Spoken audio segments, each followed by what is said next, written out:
There is breaking news this morning. The terrorist group Woke-O Haram has claimed another victim in the United States.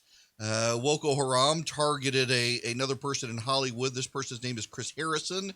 You might have heard of him. Chris Harrison, his life now destroyed by the terrorist group Woke-O Haram, even though he apologized for not understanding the gravity of the situation and daring to ask that people extend grace to someone else by daring to suggest that people should extend grace to a white woman.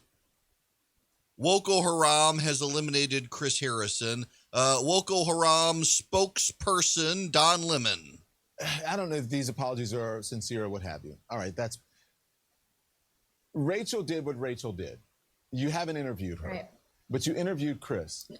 Chris has been on this earth for 5 decades. He's 49 years old, and he hasn't had to deal with these issues. He hasn't taken the opportunity or the chance in almost 50 years, especially doing what he does in the history of this show, to learn about racism and America.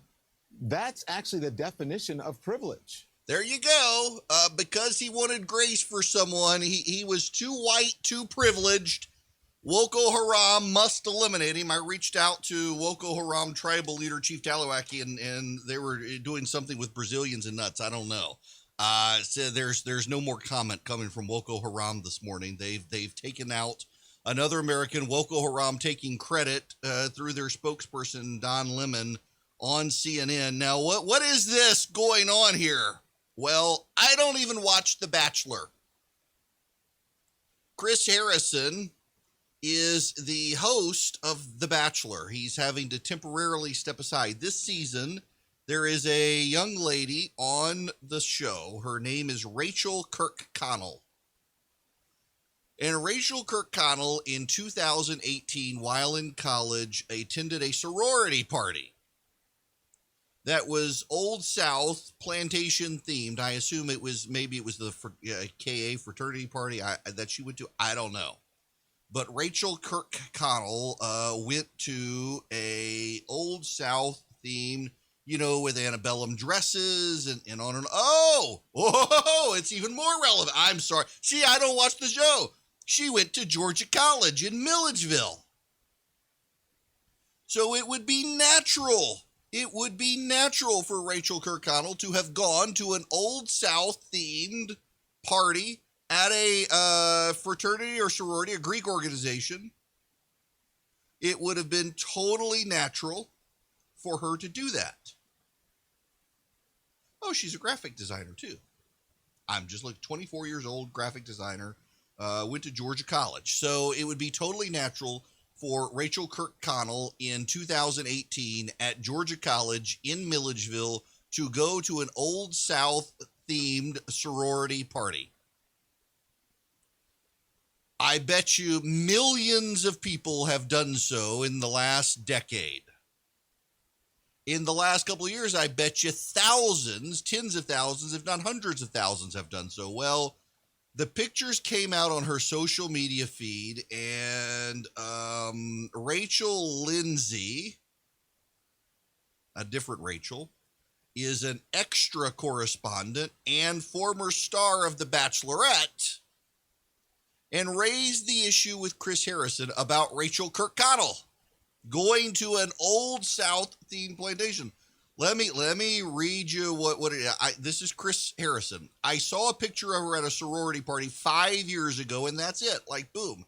I'm like, really?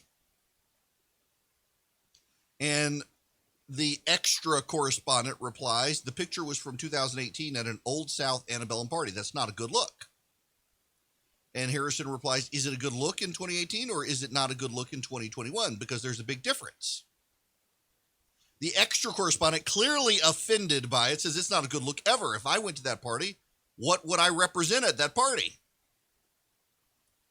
And Harrison replies, you're 100% right in 2021. That's not the case in 2018. And again, I'm not defending Rachel Kirkconnell.